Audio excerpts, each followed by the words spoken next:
Thank you for joining me at Ryan Dome. Today, we're going to be creating a horror game. We're going to be starting from scratch, we're going to be developing the ideas, and we're going to run through it and slowly develop an awesome horror game.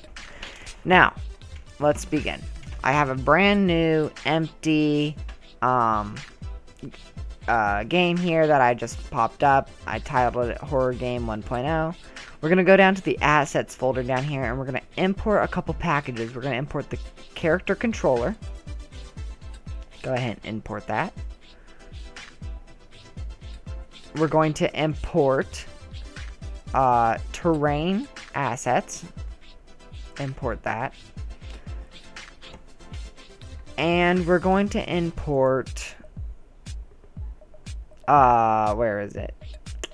Light cookies. Go ahead and import that as well.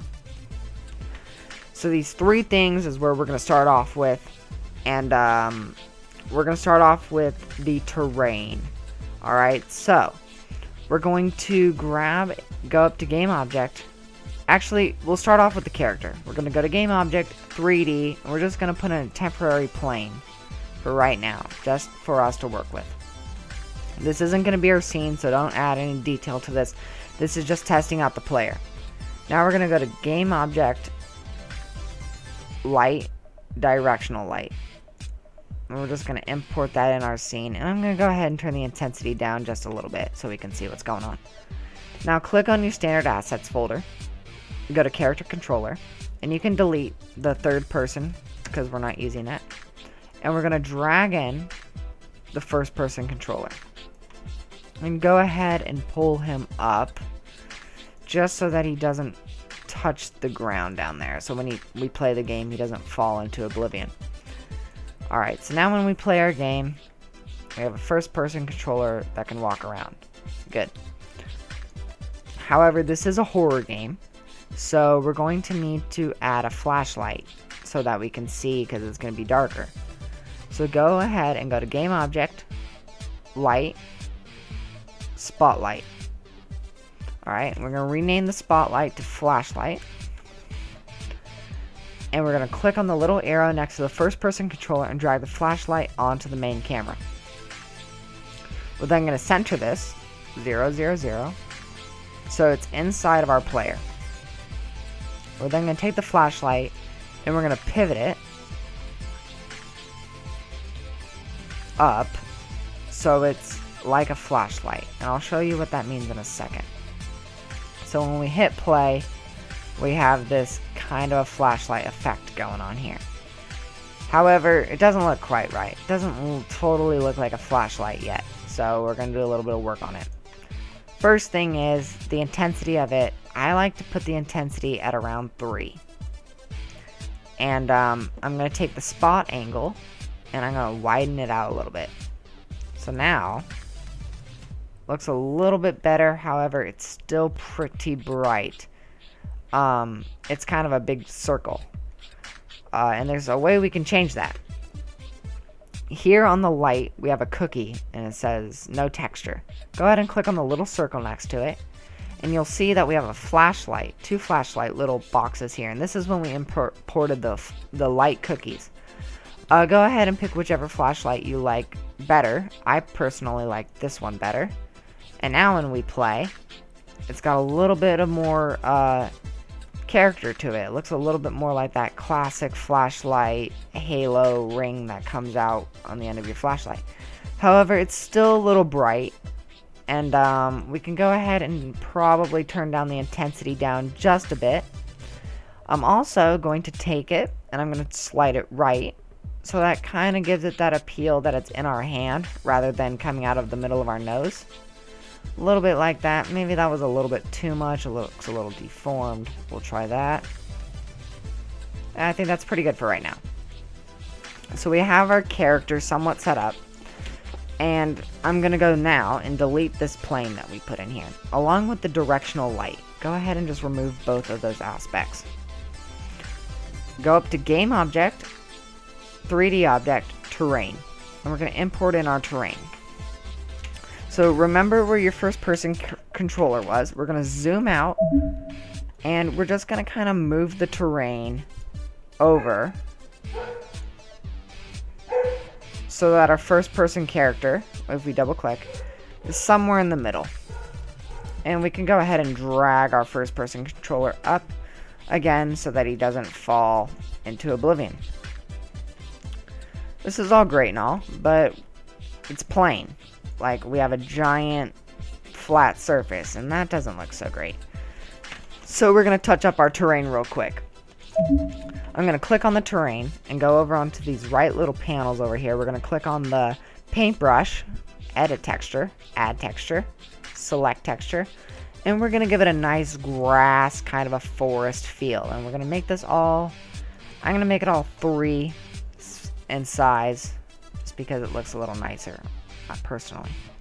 We're going to add another texture, and this will be our road. So we'll do a nice grass and rock road, and I'm going to make this 5. It's a little bit bigger. I'm going to select that, and I'm just going to go in the upper perspective. I'm just going to kind of paint out. It's kind of actually hard to see. So if it's hard to see, add a directional light just for right now, so we can kind of see where we're painting our roads and stuff. So we'll kind of start off in like a little big area here, and we'll make it so it kind of branches off like this, goes off this way a little bit, like so. Follow the path, don't lose the path. And that's a pretty decent road for right now. Nothing too difficult, just simple road.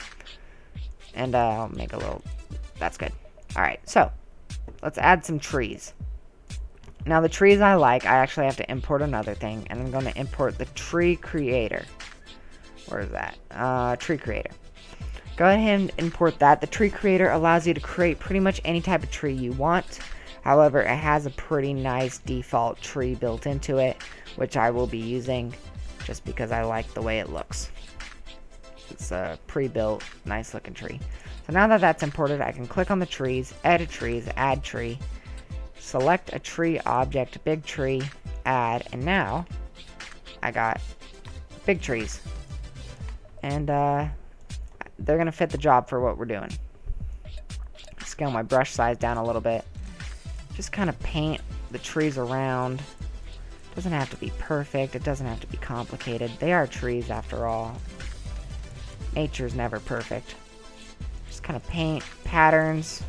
Make it look good. Make it look like a forest, obviously. I'm also going to come in on the flowers and add a grass texture, just to give our floor a little bit of a grassy, kind of a foresty feel. And I'm going to add that, and I'm going to just kind of paint dabs of grass sections here and there throughout the walkway. So now if we play our game, it's looking alright.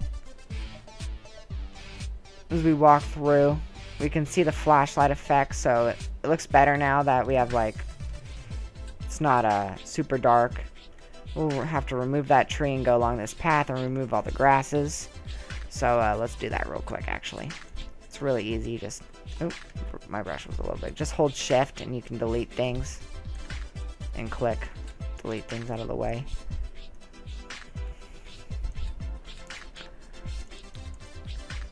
Alright. And we'll put some trees in. Like here. Make our brush a little bit bigger. Click on the tree. Not wanting to put it down. Oh geez. Okay, hang on. There we go. Put some trees in, a little bit more, make it a little bit spookier atmosphere, I would say. Put them, place them around, maybe put one there in the middle. Alright, sweet. So, this is all great and all, however, it's not getting that spooky atmosphere, and that's what we're gonna do right now. I'm actually, real quick, gonna put some hills out here, so that if you do look through the trees, it doesn't totally look like we're in like a flat, hilly, or flat, not hilly, a flat area. And a little bit of texture here and there, and make it a little bit more interesting to look at. So now that we've added hills, go up to 5, wait, let's see here. yeah, we're going to import one more thing. We're going to import package skyboxes. This is pretty important, and this will be the last thing I think we're going to import in this episode. Skyboxes are your clouds or the space around you up in the sky. And what comes in the skyboxes is a pretty good sky that looks like this, and I'll show you how to import that. So if you go to File, Edit, Render Settings, there's a skybox material here. Go ahead and click on that, and you can pick out of all these little skyboxes here. I like the moonshine one personally. It gives it a scary late night atmosphere kind of a look. And I'm going to go ahead and delete my directional light now. So now it's just the scene. I'm also going to go to Edit, Render Settings, I believe. Yeah, and I'm going to go to Fog Density, and I'm going to turn the fog way up, along with where the fog starts. Gotta play with that just a little bit, but it makes it so it's like scary out in the distance. Obviously, all fog makes things scary.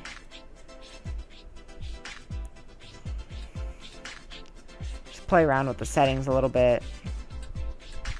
Alright. I'm going to go back to my flashlight now, and I'm going to make it so it draws shadows. So I'm going to make hard shadows on. I'll do soft shadows. I guess I can't do shadows. That's only for pro version only. So let's work with the flashlight a little bit. We can expand it out just a tad. Let's see how this looks. I think this looks pretty good flashlight-wise. It might need a little bit more range to it. Pretty dull. Maybe we'll make the intensity of it back up to 3. See how that looks. I think that looks pretty dang good. It might be a little wide now, actually. We'll scale it in. Like so. How's that look now? Alright, that looks good. So we have our flashlight. We have a path that we can kind of follow. It's a little hard to make it out. It's very dark in the game. We got our moon. We got our trees. Let me try changing out the flashlight to a different one, just to see what it looks like. This is the other one. This one actually makes it a little bit easier to see what's going on, so I'm actually going to keep it with this one right now. Walking down. So that's going to probably conclude this episode of Make a Horror Game. We created terrain, flashlight, nighttime sky, and this was all pretty simple without using any coding and stuff like that. However, in the next episode there will be coding. We'll probably make it so the flashlight is toggleable so you can turn it on and off, and maybe it's got a certain amount of battery life before it kind of dies out. And we might look into adding sound with footsteps. However, we'll just see what we get to when we get there. Alright, thanks for watching. If you liked the video, please subscribe and leave a like button. I really appreciate it. And thanks for watching, guys. Have a good one. Bye-bye.